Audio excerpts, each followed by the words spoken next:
as a young fella, I grew up in Australia on the river, and I come home from school maybe 10 or 12 years old, and we lived out of the city on the river, and we'd come from the school bus and run down the path, kick my shoes off and leave them in the road, and then just run straight into the river. You know, and my mother was always, bring your shoes, you know, take your clothes off, and no, straight into the river, because it's this beautiful nature, you know. And I just really took that for granted and thought, well, look, how can I sort of help the world? And thought being an engineer would be something that would be good to do that. You know, I liked maths and physics and things, so did okay at school, and then went to university. But after about 2 years in university, it was a lot of technical things, you know. It was a lot of formulas and equations and these sorts of things, and I just didn't see how that could be relevant. So I went on a volunteer trip to the Philippines with Habitat for Humanity, and just for 2 weeks was helping to build some homes. And that was when it really dawned on me that, you know, I live in a very privileged country in Australia, very isolated. It's easy to think that, you know, everywhere is the same as where you are. When I went to the Philippines, I realized that there's so many amazing people here that just really need some basic support. You know, they need some of the knowledge that I'm getting, and for me to just get my degree and then make some money as an engineer, it wasn't there for me. So I thought, okay, well, I'll go back and I'll finish my degree, and then I've been working for about a year as a structural engineer. So I was designing these big buildings and the columns and things, and I did that for about 2 years, and I thought, you know, this is just not really a contribution, because the outcome was to make money, to reduce the cost, to move to the next project, you know, and if there was lots of waste, very energy intensive, everything was designed to be air conditioned, you know, it just wasn't inspiring for me. So I thought, nah, you know, that's it. If that's engineering, I don't want to be an engineer. I'm going to go and do something else, you know. But thankfully, at that point, a friend of mine handed me a book called Factor 4. It was written in the late 90s by Ernst Weizsäcker from Germany, and Amory Lovins and Hunter Lovins from the United States. And they catalogued 50 case studies. This is 1996, 97. 50 case studies where the process had been innovated to halve the resource use of the process, but double the profitability. So not just create pollution and then plant some trees, you know, that corporate social responsibility, but actually innovate the process and change the way engineering is done, and the way commerce is done, and the way transportation is done, and the way logistics are done, and actually not only reduce the resources, but increase the profitability of it. And I was just reading through this book, and I was like, oh, that's what I want to do, you know? And I was this close to leaving engineering, like this close, like one day out almost, you know. And but so I read this book, and I was just like, mate, this is exactly what I want to do. So for me, that was a real turning point, and that was 2000. Gosh, when was that? That was like 2001. And then since then, like Daniel was saying, I just started looking for mentors, starting to find as many people as I could find that had some experience, that could expand how I can make a contribution to the world. And we've spent the last 15 years working with some incredible people all around the world, like Gunther Poly and Ernst Weizsäcker. Actually, I had the privilege of being able to work with Ernst Weizsäcker, Amory Lovins, Hunter Lovins, to update the book that changed my life. You know, and in 2010 we published Factor 5, which was the update of Factor 4 with the authors. So for me as an engineer, or just as a human being, being able to do that process was amazing, you know. And then the important things happen in your life, you know. You find a lovely lady, my lovely lady, Stacey, and you have children, and things really take on a really personal community sort of feel to it. I've been lucky enough to do a lot of travel around the world, and I've worked in a number of other countries and done a lot of great things, but And people kind of ask me why are we in Adelaide in South Australia? Because it's literally around the other side of the planet, like right down the back corner. So if you want to go, I mean, this was great. Hong Kong was close. It was only 8 hours, and that's very close. If you want to go anywhere else, it's 25 hours, 30 hours to Europe, to America. And the reason is because it's my home. It's where my family is. It's where my home is. And thankfully, our Lord Mayor and our Premier recently have made some really big commitments about our country, our city being a carbon neutral city, and our state being net zero emissions state. We have over 50%, 52% renewable energy in our grid. So it's really lovely now to have where I live, where my heart is, where my family is, also having some ambitious sustainability targets. But thinking back to my time in the Philippines, it's not enough just to live in South Australia and have a carbon neutral city. Like Gunther Poly says, if you're not here to change the world, leave the room, So if we can learn from what's happening and then share that through KC, you guys that are creating this global university for sustainability, giving people access to some incredible materials, that's what we really need to do. So my responsibility as a human being is to do what I do best and to learn as much as I can, and then to share that and to build relationships, and to just, we really need to pick it up. I got a bit of a recharge recently, about 3 days ago. For the second time now, but I heard Christiana Figueres speak at the conference here in Hong Kong, and she said she advised us to swallow our alarm clock. So to have the alarm ringing, beep, beep, beep, and just swallow it. Like the urgency is now. Time is now. We've known for 20, 30 years that there's a climate problem. We've known for a long time. Our Common Future was published in 1984 by, Gro Brundtland wrote a foreword in that saying, we need urgent action. And now, 20, 25 years have passed since we knew we needed urgent action. So we really, really need urgent action now, particularly on climate change.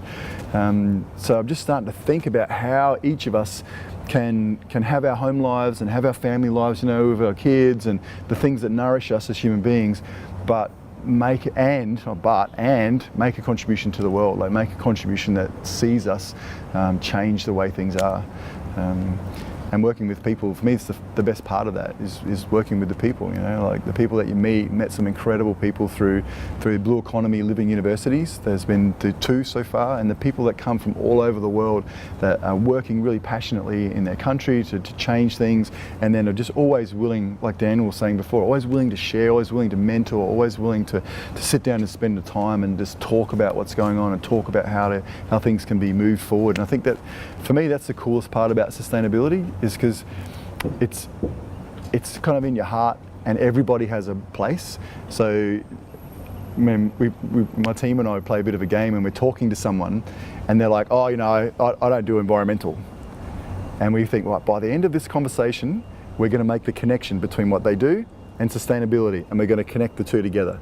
And I love the moment when that happens, and somebody who's maybe a chemical engineer or a dancer or a nurse or something, when they have the conversation and the two come together and they can see that they actually can play a really critical part, and then just like the 5-year-old awakens, like, the excitement. So it's been great. We've Daniel and the guys from the Sustainability Ninjas at Uni Adelaide, we set up a student club for sustainability. Incredibly successful. First year, 500 members from all disciplines, because really we want to make a contribution to our communities, we want to make a contribution to the world, we want to work with cool people, and it's no longer can we hide the impacts of what we're doing. It's not good enough. We can't go to bed each night knowing that during the day we destroyed the habitat of the orangutan, like Gunther Poly says, or we produced huge amounts of pollution, or we destroyed a certain amount of rainforest. Surely, as an incredible species that we are, surely we can come up with better ways to have community and create community that doesn't require all this rampant damage and pollution and destruction, which on our small little blue planet, like a blue economy planet, there's only so much we can get away with before the system significantly changes. and it might not come back to the way we like it. I mean, it gets a bit hot here, it gets a bit warm sometimes, but it's okay, you cope, The ladies are a bit better, you get to wear the dresses, the men sometimes have to wear the pants, but we can, that's a cultural thing. I've got my shorts on today, but with climate change, it's going to get hotter, and it's going to get hotter and hotter and more uncomfortable. Rain patterns are going to change, natural disasters will be more frequent, and all this stuff, we need to avoid it. And from an engineering point of view, I'm just still staggered that we effectively use cavemen technology for energy, like cavemen. We go out, we pick something up, we bring it back, we burn it. Still, in 2017, we use our energy is based on cavemen technology. I mean, come on, it's time to step it up, and there's so much cool stuff going on. Woo. So can you tell us a bit more what is the Blue Economy Network, and some of the case studies or some of the practical work on the ground that impress you most? Yeah, look, as I said, everybody plays a part, right? So we need multidisciplinary teams. The bigger the team, with the more breadth and understanding, the better, right?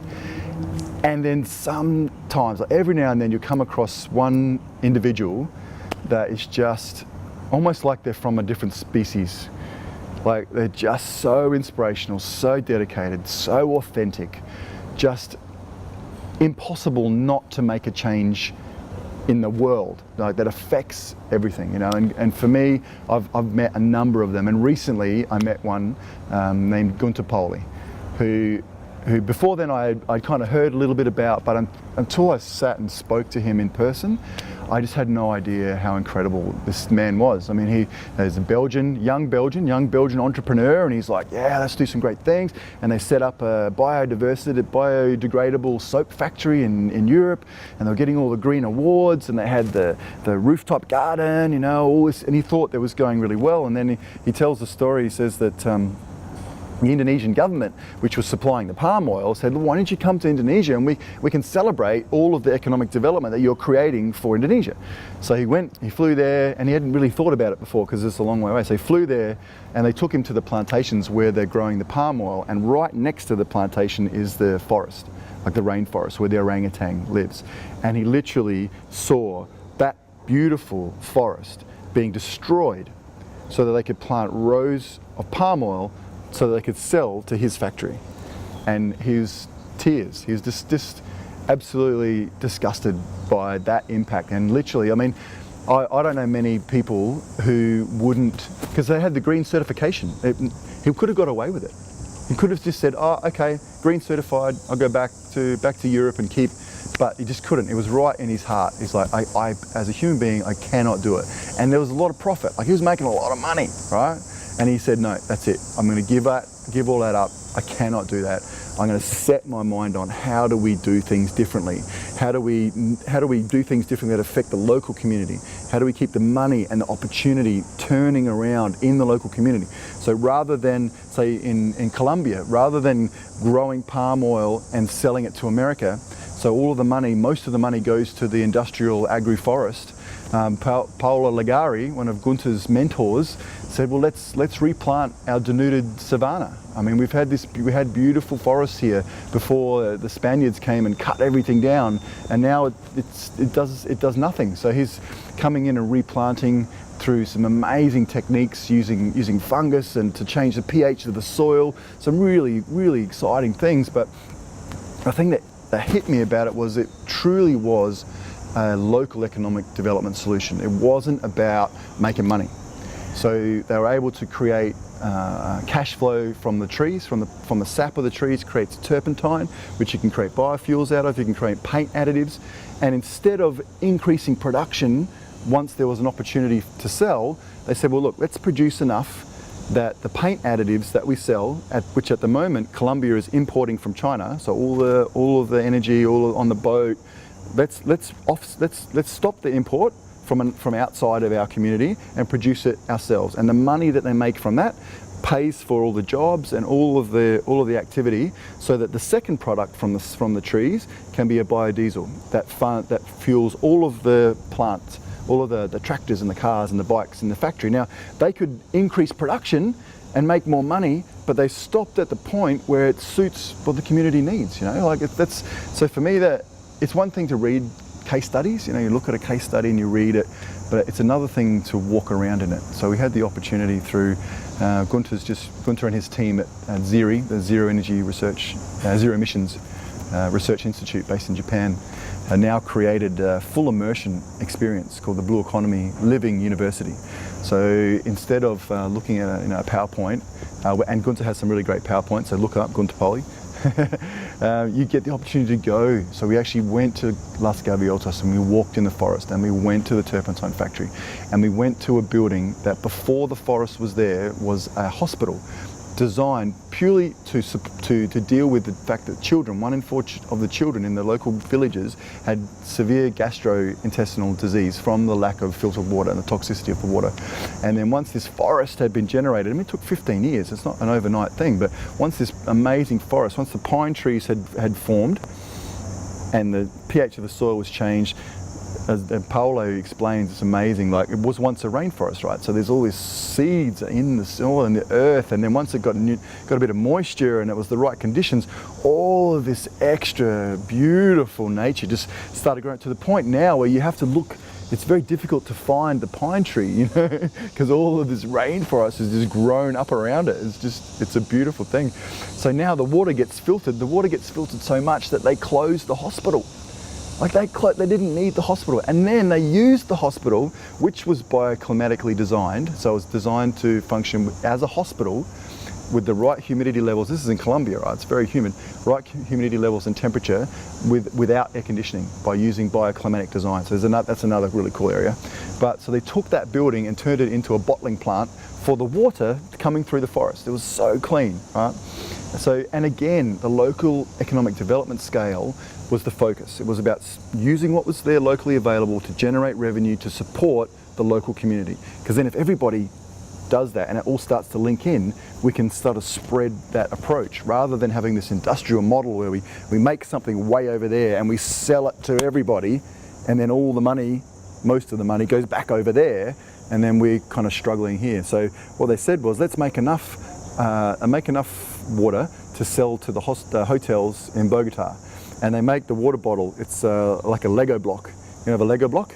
So I wish I had one. The water bottle has the Lego, the holes and the stud, so you can click the bottles together, and they can make walls, make walls out of the bottles. So the hotels in Bogota, they buy enough of the water, enough money generated to pay for all the staff and to pay for the community being now provided with fresh water.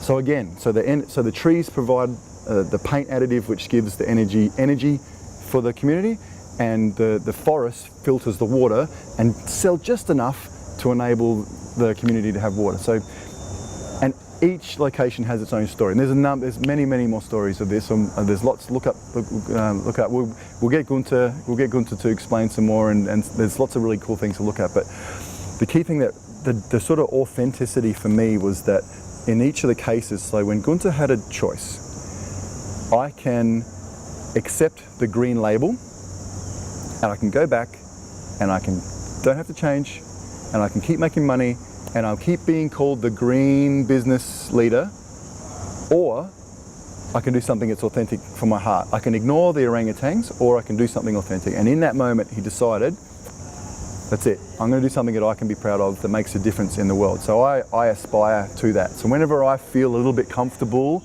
I think, you know, what would Gunther do? Is trying to push a bit harder, you know. And when Gaviotas, there would have been times when they said, look, if you've got more of this paint additive, we can buy more. Or if you've got more water, we can buy more, and you can make money. It's like, well, we don't need to make money. We make enough money to make our community work, you know. So that's an amazing thing. And I think also the story of having the community involved. The community generates the revenue. Everybody works in the turpentine factory, or the water area, or, you know, growing the food, or planting the trees. Everyone's part of creating that environment. So you've got, you know, much better social structures and hardly any, you know, crime or violence or anything. Everyone's kind of involved. And that, for me, I mean, I grew up in a really Western community which hypothetically has everything, but being in that community, there was a palpable sort of emotional connection that I didn't get it in my town, my Western, very privileged town, when these people who comparatively have much less, actually I think had much more of what our heart and our soul actually needs as human beings to be really fulfilled. So I didn't want to leave. This was like a week and a half ago in Gaviotis. I didn't want to leave, but had to move on.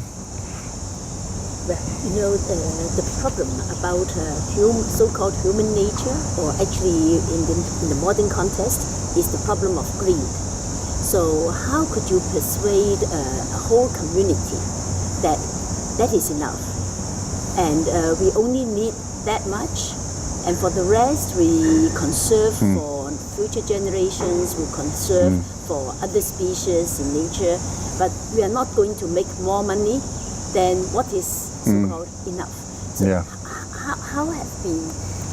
how could you do it, and what are some of the insights that you have from working? Because it's a question it's not a question of material things. It's a question of the greed in people, the kind of desire that is being was so much generated by the current commodity cultures. So what's your insight? Yeah, well, thinking about just that thing about greed and how it kind of drives things, and I think it's almost a byproduct of the sort of international sort of industrialized system where it's all about selling and selling and selling, and it's typically things that are coming from outside, so the money's being lost, and it really becomes a survival. I mean, you've got people in the local community just struggling to find jobs or not being involved in the process, and the real benefits leaving. So I think the first thing in a longer term strategy, I completely agree with Gunther, is to bring the activity, to bring the economic development, to bring the power back into the community, and to stop bringing so much from the outside. And when you start to do that and things start to move around, it's not as threatening. You don't have to hold on to things so tightly, because they're circulating and they're moving around the community, like where you are. So I think a key thing is to become more localized, so get local people involved, local economic development opportunities, because ultimately we're all trying to survive. As human beings, one of our major programming drivers from the lizard part of our brain, is just to protect yourself and survive. And a lot of the times that means doing things that kind of push other people away, or even jeopardize our own future to survive our present. So if we're in that mode of being protective and not being a bit worried about what people are going to take and what's going to happen, which is happening in cities, and the bigger cities get, people live in some of the apartment buildings that we see here. They might know one or two people in an apartment building of 5,000 people. So it's very easy then to be very self-focused. But if there's a way, that's what I love about the blue economy, is it brings it back to the local level. People start getting connected with each other. So the coffee shop guy now knows a mushroom farmer, who then works with a chicken farmer, who then works with the fabric producer with the coffee grinds, and people are starting to be reconnecting, almost going back to that village sort of feel that we had before we just had this massive population explosion, everyone kind of moving to cities. We used to be very well connected and we kind of knew each other, and the level of caring and affinity between people in communities was much higher. And I think so my sense is, I don't think greed is necessarily something we choose to do. I think it's something we're kind of driven to do. We want to try and get all of our acorns in a pile just to protect ourselves. So the more we can integrate with people, the more we can rely on other people, and the more they can rely on us. Maybe the smaller of a pile we need to have our arms around. Yeah. So what do you see as the major challenges to your work?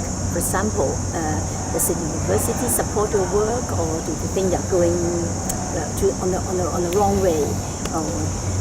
Or would there be, for example, the general economy in the world now is so-called declining, and with financial capital taking over and more speculation, etc.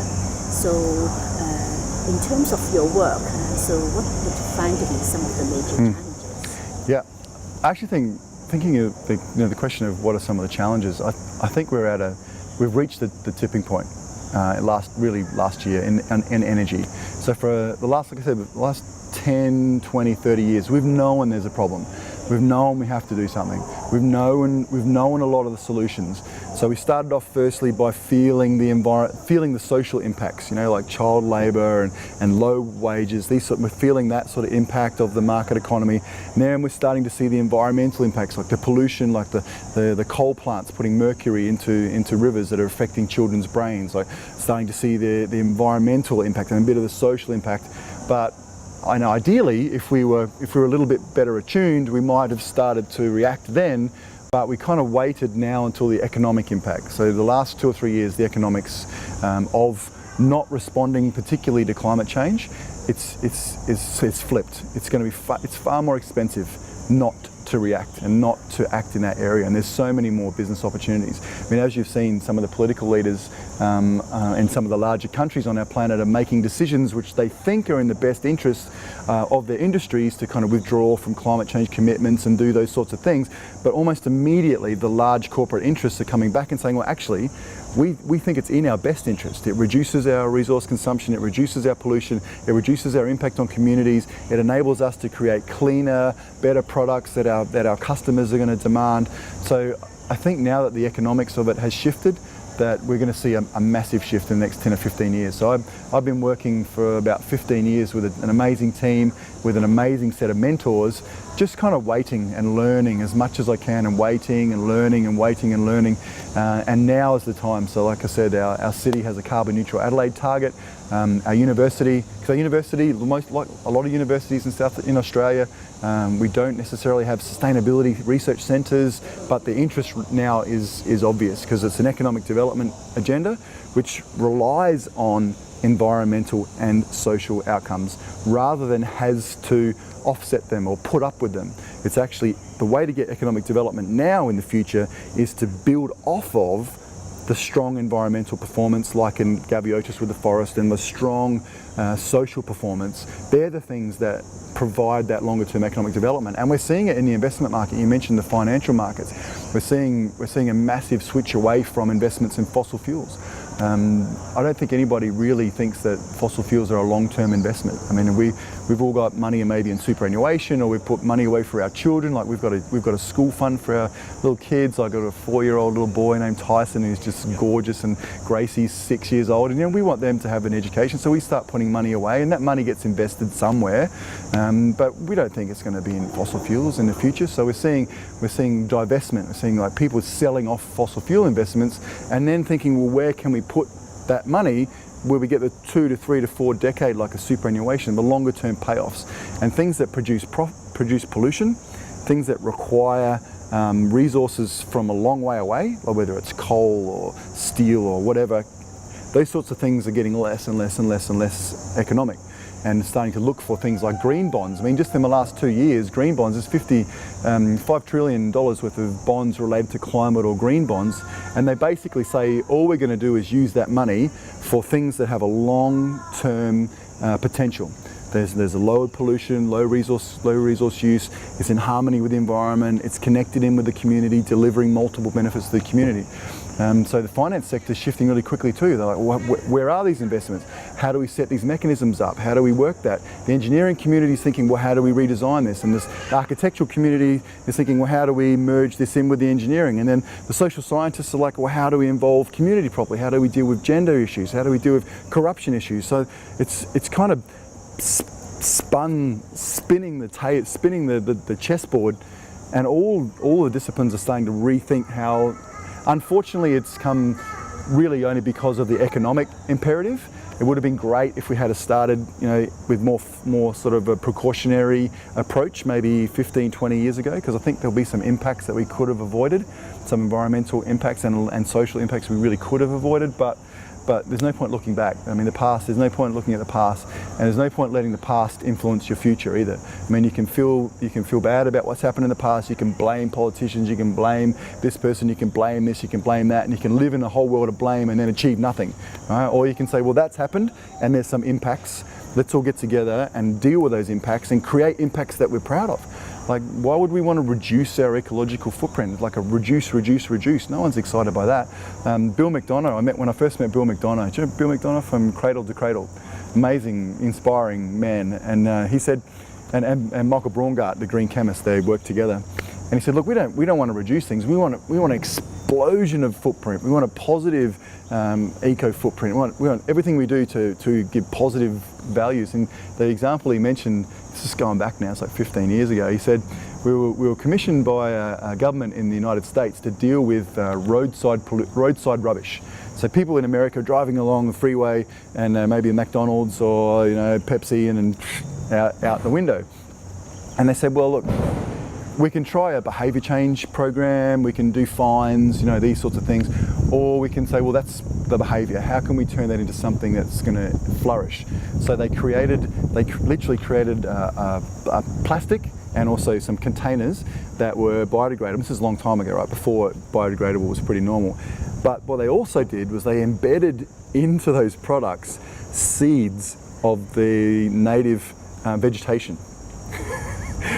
So you drive along, you buy the drink, toss it out the window, biodegrades, plants the seed, So it's not always about reduce and control and to stop doing things. There's innovative ways that we can harness existing mechanisms, things that people are already doing, and really think about how do we create this really positive. I saw a talk yesterday, and Professor Cole was talking about reducing the footprint but increasing the handprint, like the intentional impact on our planet. We can really start to improve that. So tell us what would be some of the happiest moments of your life? Oh, work related? Maybe with your children, anything. Yeah, for sure. I mean, apart from the day that my wife thankfully said yes to my proposal to marry her, which was the best day of my life, was we had been dating for 6 days. 6 days. And I knew. So I asked her if she would marry me, and you know what she said? She said, "What took you so long?" And that was 17 years ago.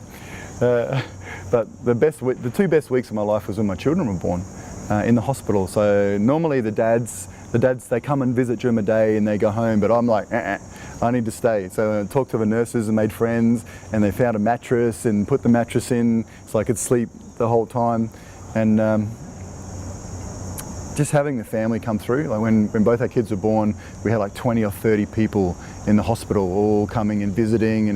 It's such a powerful thing, and it just, I don't know, man, it breaks my heart that parents have children in this world in places where there's no sanitation, there's no water, there's no medicine. There might not even be a doctor, and that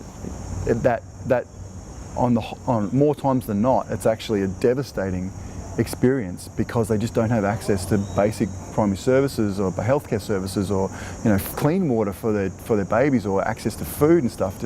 So for me to have that really privileged, I was in a private hospital, we had everything we wanted, and then the more I travel around and learn more about my world, it breaks my heart that's not the norm for everybody, So recently also I've been doing some personal training for the group called Landmark Worldwide. So they're personal development training, and I really got their mission as an organisation is a world that works for everybody, and I've taken on that. I mean, it's a big call, and I reflect when before I started travelling, I had sort of obviously a Western sort of view, and I was in Australia and everything's very clean and it's all great, and I didn't think I had much to do with poverty eradication. I had my World Vision sponsorship child, my $20 a month. So that was what I needed to do,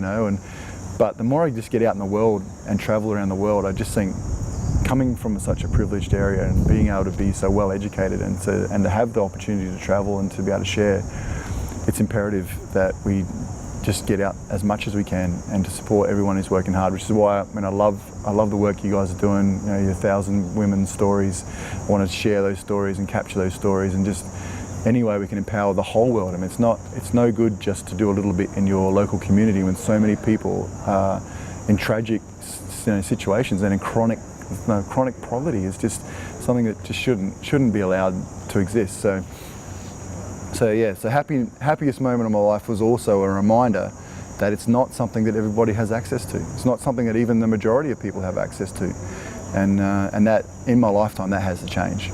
You know, we need to deal with this climate change issue. We've got to deal with getting rid of these caveman technologies, and the cool thing about the renewable energies is they work best when they're in the local community. You know, so you don't have someone digging up coal in Australia or India and putting it on ships and selling it, and then the money's kind of going back to the companies.